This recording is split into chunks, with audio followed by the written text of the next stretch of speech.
Sir, my screen is visible now? Yes. Okay. So, good morning, students. I welcome you all again for the online lecture of Science 1. And today we'll be continuing the same chapter that was from Science 1 section, Carbon, an important element.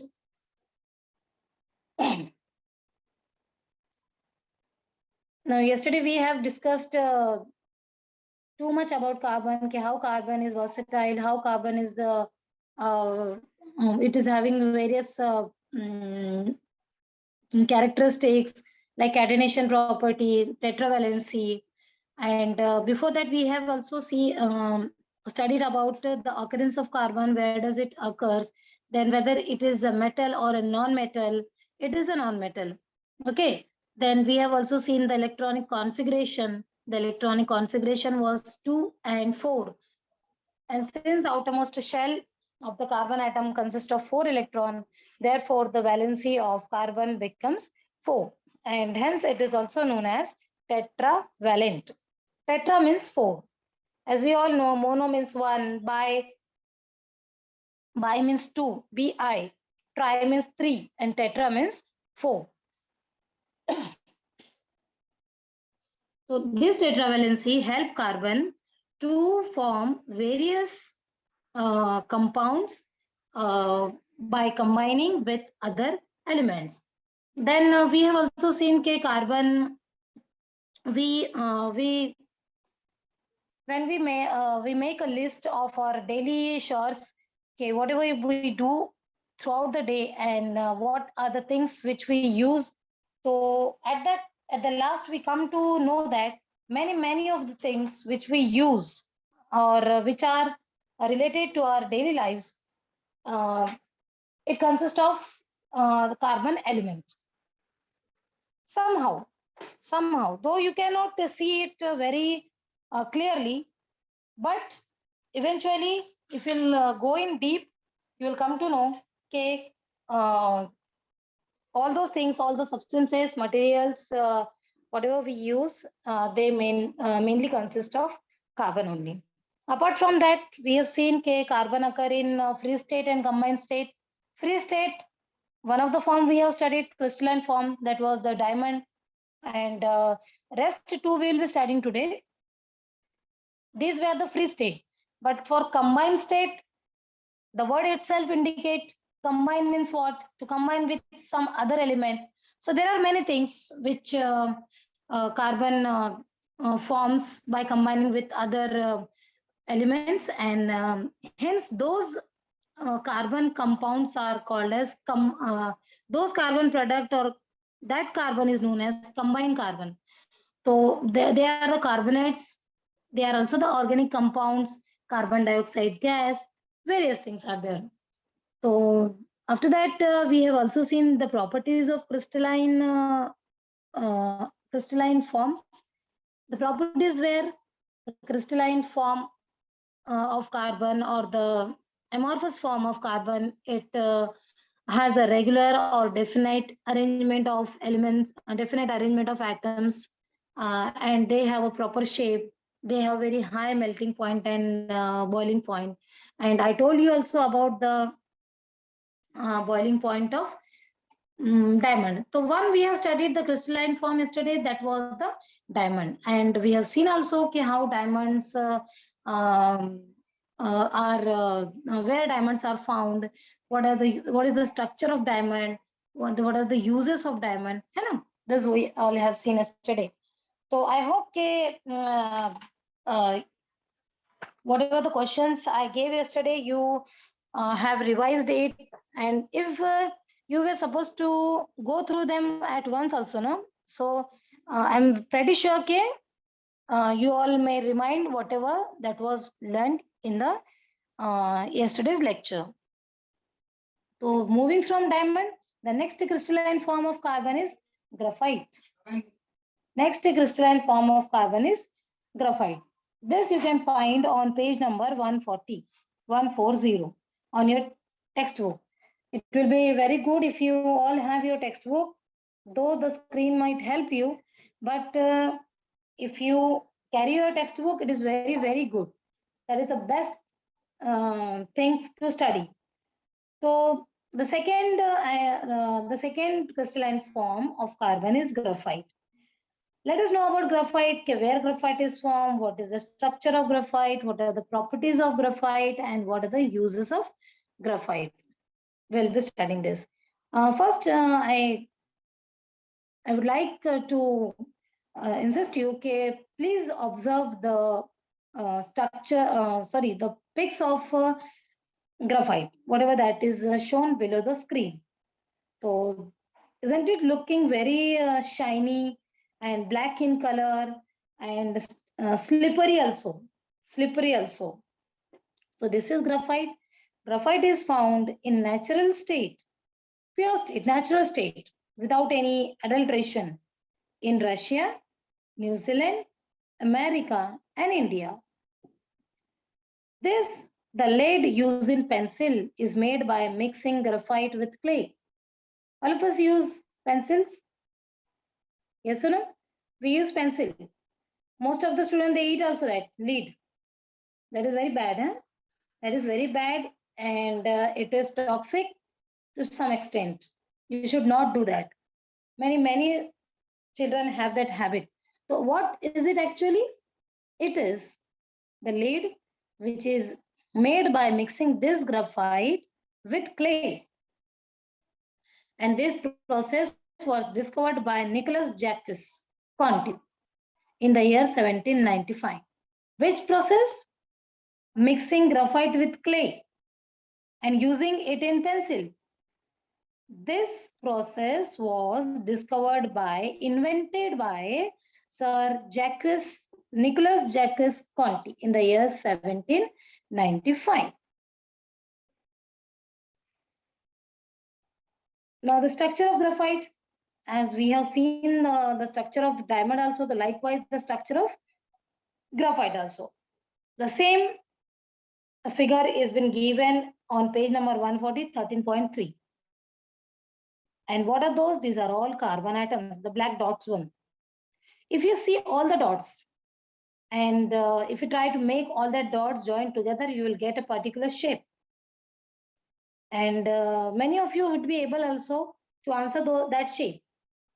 So looking at the structure of graphite, the points or the information we get about graphite is that every carbon atom in graphite is bonded to 3 other carbon atoms in such a way that layered structure is formed. 3 carbon atoms both sides. 3 carbon atoms, they are joined together by a single bond to each other, and it forms a hexagonal shape, 6-sided shape. 6-sided structure is known as hexagon. Hexa means 6. Gon means side. G-O-N. H-E-X-A-G-O-N. Hexagonal. Hexagonal layered structure. It is formed by joining 3 carbon atoms to each other. A graphite crystal is made up of many sheets of layers of carbon atom. One sheet of graphite, it is made up of many sheets of layers of carbon atoms. There are many carbon atoms in one layer of or in one sheet of this graphite. These layers slip over each other on applying pressure. When you will hold in your hand and you will press it little, or you will like to feel it by applying pressure, it will slip from your hand. The picture which we have seen in the previous screen, it was so shiny and so slippery, no? So it will get slip from your hand when you will apply pressure, or when you will try to feel it with your skin by applying little pressure. One layer of graphite is called graphene. Single layer of graphite is called as graphene. Remember this. So on finishing this, we have to come across the properties of graphite.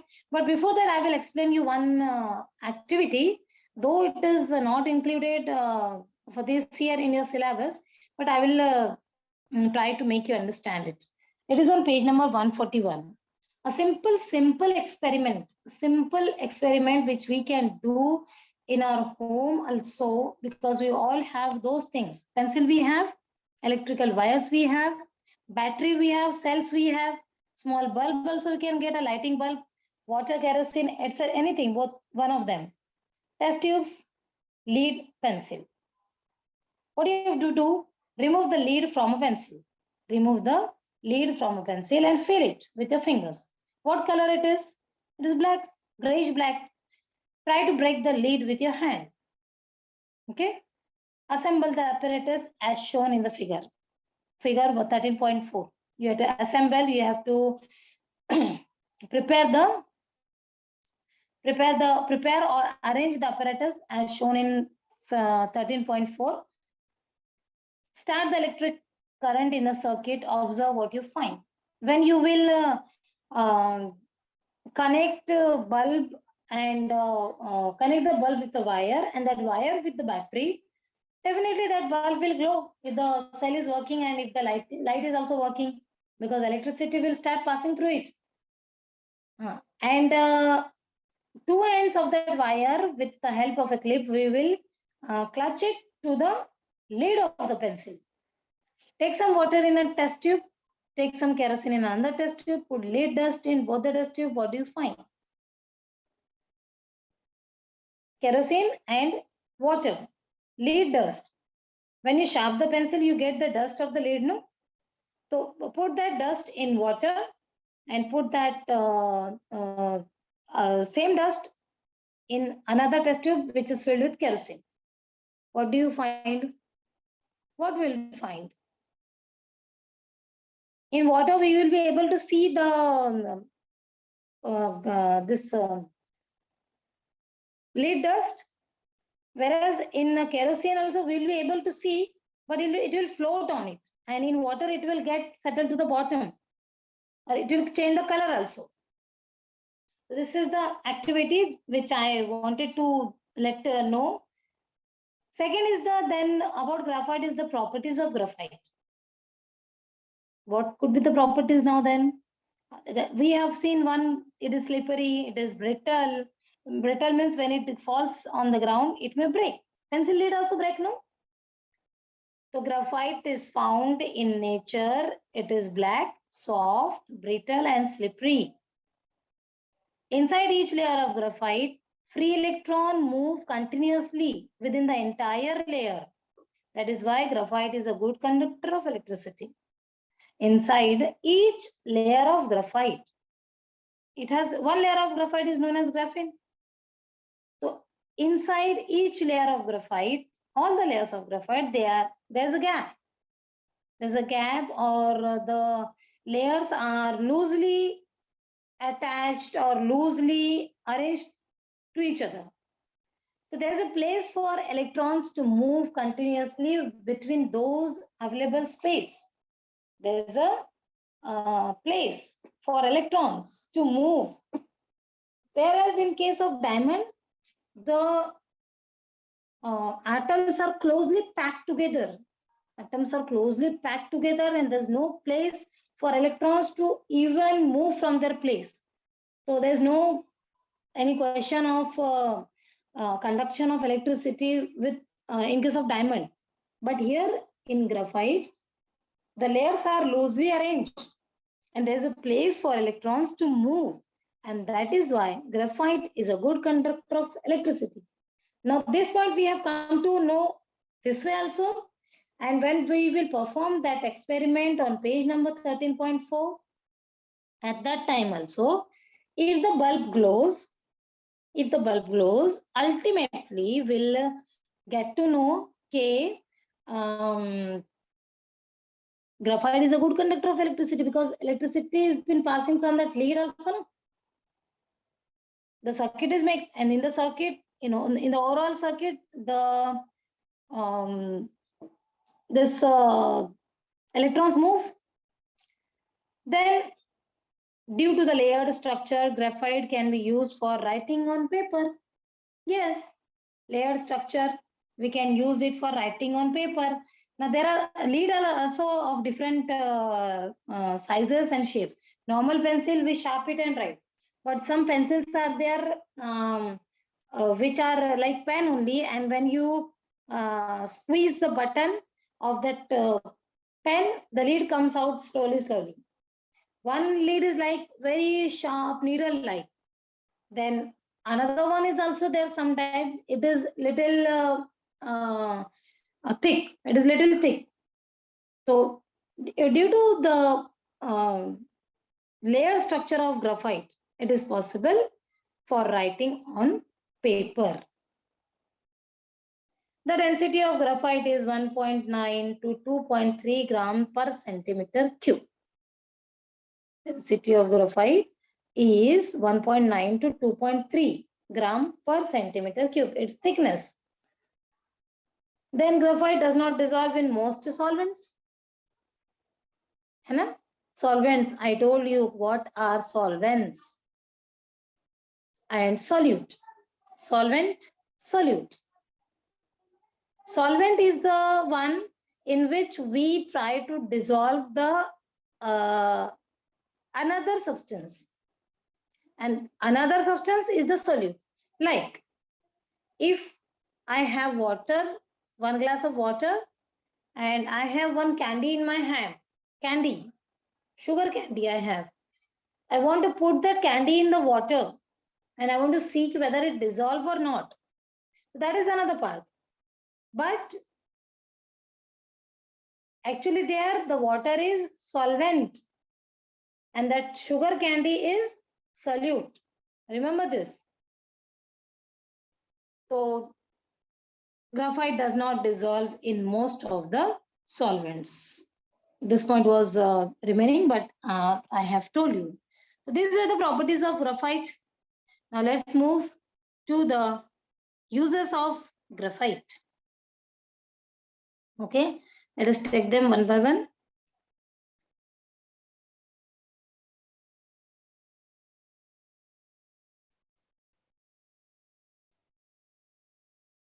Uses of graphite. As we all know, graphite is used for making or for making the lubricants. Graphite is used for making lubricants. Now this is an automobile word which is used in the garages and all, like grease, which is used to make the machines smoother and which are fitted inside the motorcycles or the cars and all. So this lubricant, it is a part of garage material, automobile material. Graphite is used for making carbon electrodes. Now graphite is a form of carbon only. So it is made for making carbon electrodes. Electrodes are nothing but rods. They conduct electricity. Okay, when they are given a proper circuit and a solvent or a solution, not a solvent and all, a solution, because electricity pass through and we can take the necessary information from that, depends on the experiment. So graphite is used for making carbon electrodes. Graphite is used for making graphite is used in pencil. We all are seeing this for writing purpose. Graphite is also used in paints and polish. Graphite is used in paints and polish. Paints, we all know, we occasionally paints our houses, and polish also, that is the same thing for polishing some kind of material. Hai na? Then graphite is used for making arc lamps, which give a very bright light. Arc lamps are street lamps only. They are used for getting a bright light.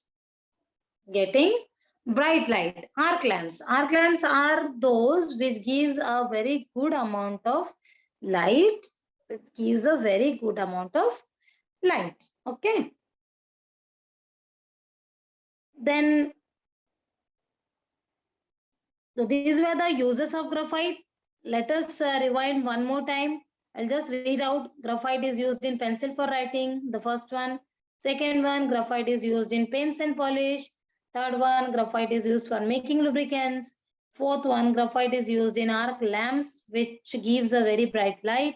Fifth one, graphite is used for making carbon electrodes. Okay, so in this way we have finished the second amorphous form of carbon, that was graphite. Now next move to the next one, that is fullerene. Fullerene.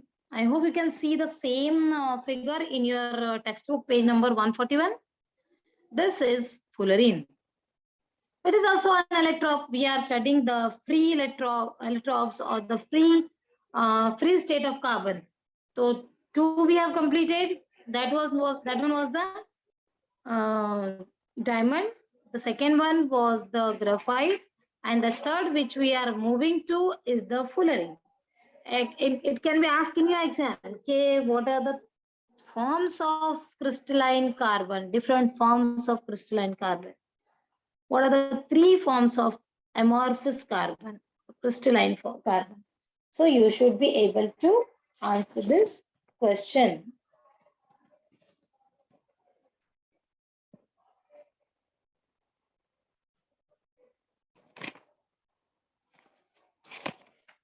So the fullerene is, now fullerene, it is an allotrope of carbon and it is rarely found in nature. It is rarely found in nature, not everywhere found. It is found in soot, SOOT, soot, and interstellar species. What is soot now? Soot is nothing but the black powder which is formed whenever there is combustion. Whenever there is combustion or whenever we burn something, and powdered, black color powdered is collected on surfaces of anything, and when we collect that all dust, that will be known as soot, black powder. Then fullerene is found in interstellar spaces. Interstellar spaces means what? Interstellar spaces mean the spaces between the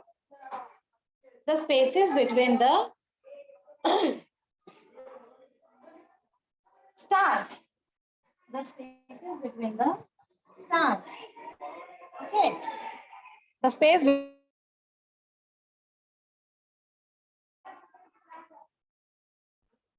Then second one. The first example of fullerene is Buckminster fullerene. The first example of fullerene is Buckminster fullerene. C60. Let us see why the first name of fullerene has been given as Buckminster fullerene.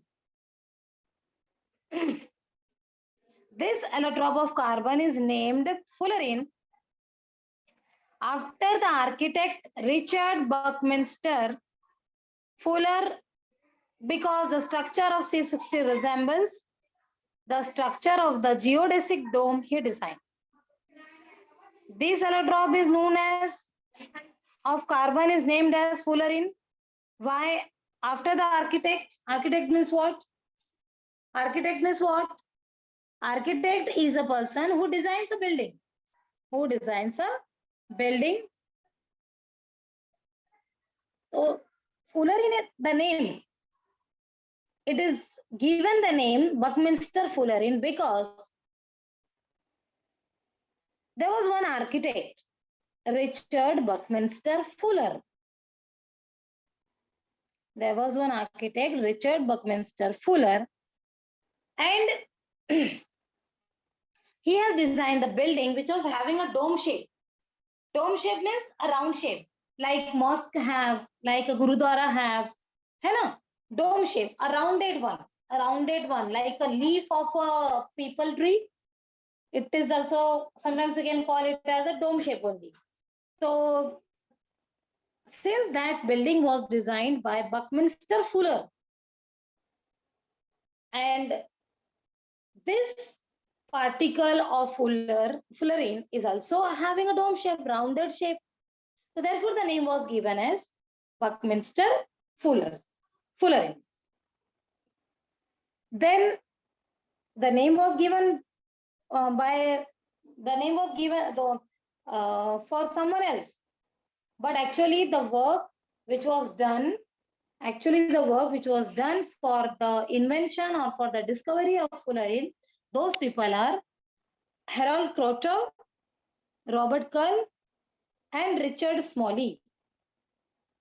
These three were the scientists who were given the Nobel Prize in Chemistry 1996 for the discovery of this carbon electrode fullerene C60.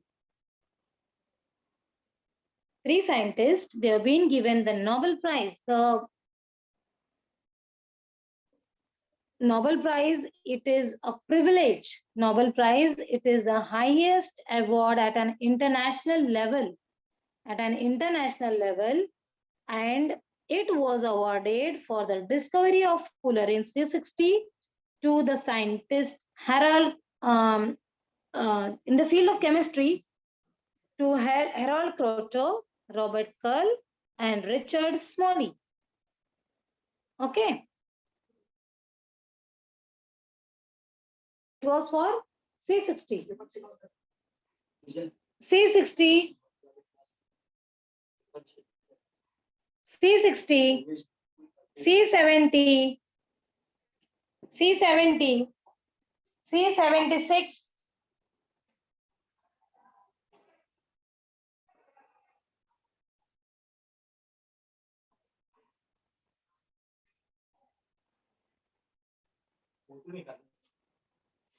C76, C82, C86 are other examples of fullerene. Their molecule occur in small number in the atmosphere.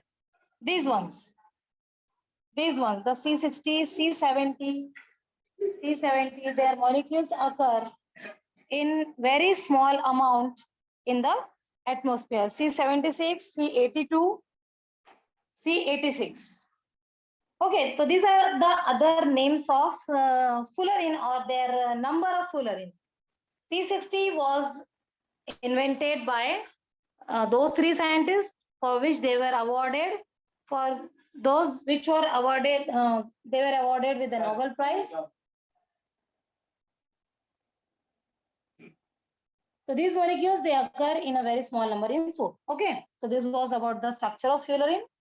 Let us know the properties and the uses of fullerene now. Properties of fullerene.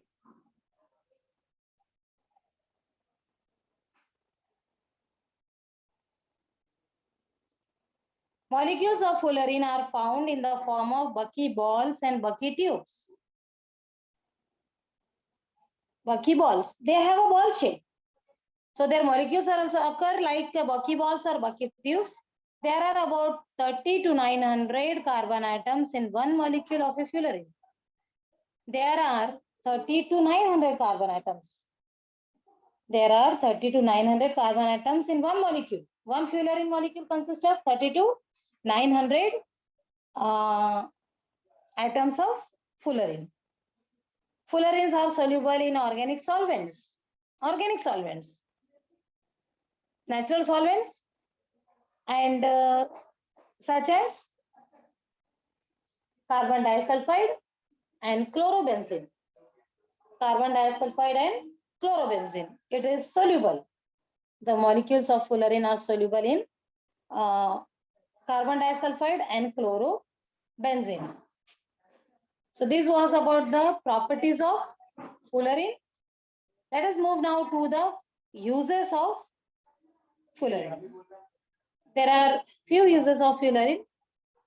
Fullerenes are the first one is fullerenes are used as insulators. Now, actually, the word insulator means see, where we use electric wires at in our homes for electricity purpose, and it consists of copper wire or copper wire most of the time. So the copper wire is insulated with plastic. So the plastic is an insulator. So likewise, fullerenes are used as insulators. Fullerenes are used as catalysts also in water purification. Now, catalyst is a word which you will get to understand clearly in 10th standard in the chapter 3rd, chemical reactions and equation. Third chapter, okay, what catalyst is used for, and what does catalyst do? Actually, catalyst is one such thing which does not change the rate of reaction. It keeps it as it is. And then, so this fullerene is used as a catalyst in the process of water purification. See, whatever the water we receive through tap water which we receive, it is actually purified.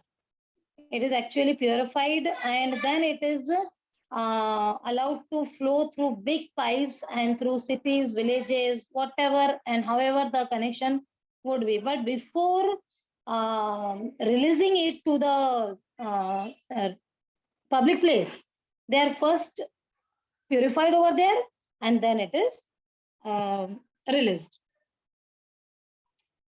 So at certain temperature, fullerenes exhibit superconductivity. At certain temperature, fullerene exhibits superconductivity. Means, fullerene is a good conductor of electricity. Then fullerene is good conductor, no? Then that means it is following superconductivity. Then it is having free electrons that can move around, and therefore it possesses superconductivity. So this was about the uses of fullerene, also the properties of fullerene, and then the structure of fullerene. Now we have come to the evaluation part. Last one.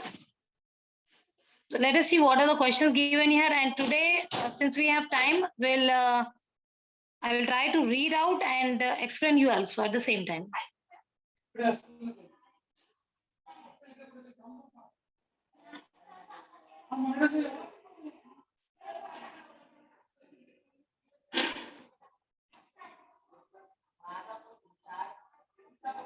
Okay, this is the evaluation part. So moving towards, there are some fill in the blanks, question number 1. And I've written some question answers, fill in the blanks over there. So I will be only reading and I will only answer it. So you just please pay attention. The first one is the lead used in pencil is made by mixing graphite and clay. I told you. The lead which we use in our pencils, it is made by mixing graphite and clay. Second one, every carbon atom in graphite is bonded to dash carbon atom. We have studied about graphite, and every carbon atom is attached to some other carbons, some other carbon atoms. But how many carbon atoms? How many carbon atoms? When they join together and they forms a hexagonal shape, hexagon means 6. So on one side, there will be 3 carbon atoms.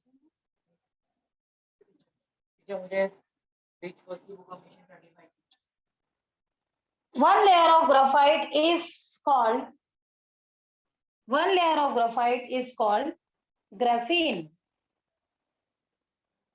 Okay, one layer of graphite is called as graphene. Fourth, the electrode fullerene is named after the architect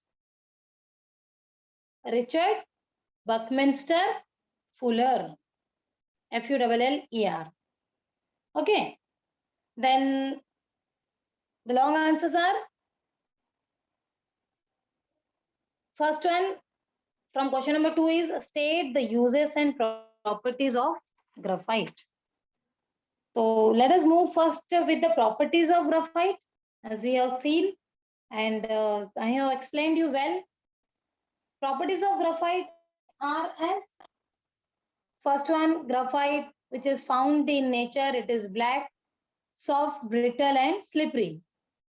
Second one, inside each layer of graphite, free electrons move continuously within the entire layer. Why? Because each layer, it is arranged loosely, and that is the reason free electrons can move within them, within the entire layer, and that is why graphite is a good conductor of electricity. Third one, due to the layered structure, graphite can be used for writing on paper. Due to layered structure, graphite can be used for writing on paper. Layered structure, so it is easy to make the leads of the pencil, and we all know we use pencils for writing.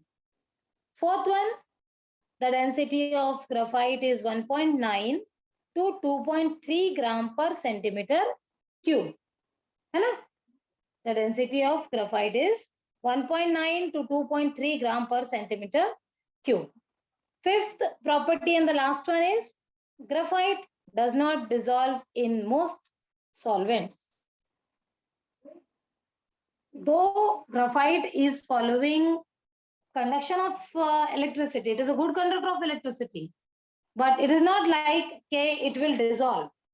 So graphite does not dissolve in most of the solvents.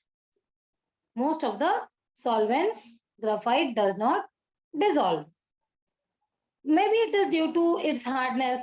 It is not so hard like diamond, but due to its thickness or hardness, it may not dissolve in every solvent. There may be few, but not all ones. Okay, now the same question consists of uses also. So the uses of graphite are as follows. The first use is, number one, graphite is used for making lubricants. Second is the graphite is used for making carbon electrodes. I told you about carbon electrodes. They are laboratory material. They are used in certain experiments for the conduction of electricity. Third one is the graphite is used in pencil for writing. This one is the easiest one. This one is the easiest one. You could get easily 1 mark when you write. Okay, graphite is used in pencil for writing. And fourth one, graphite is used in paints and polish. Graphite is used in paints and polish.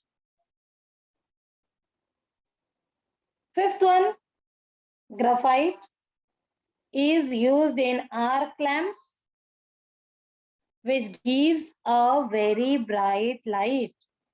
Graphite is used in arc lamps, which give a very bright light. Arc lamp, I told you, they are nothing but the street lamps only. But their lighting power is more, and they gives a very good amount of light. So for that purpose also, graphite it is used in arc lamps, and it gives a very good amount of light. Last one is the question number second is state the uses of fullerene. Yes, we have seen about fullerene also. The first use of fullerene is fullerenes are used as insulators. I told you insulators. The very common example of take the electric wire in our house. We have to just observe. Okay, the wire, it consists of plastic coating, and inside actually the metal is, the copper metal is. So that insulation, that plastic coating gives us protection. gives us protection from shock or some kind of accidents.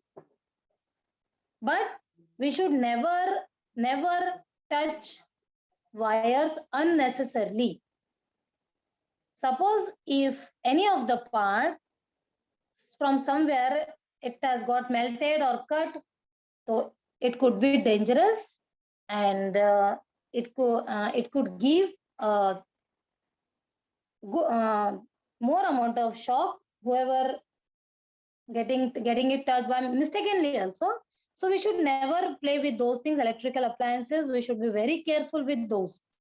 So that was a part of insulator I wanted to tell you. So let us, we can assume that fullerene is used in those purpose for making putting insulation to the wires also.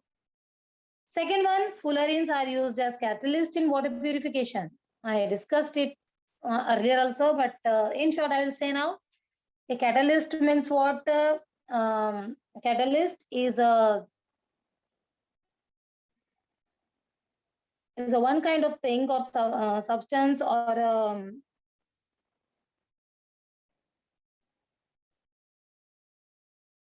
for performing the equations or to bring out a chemical reaction.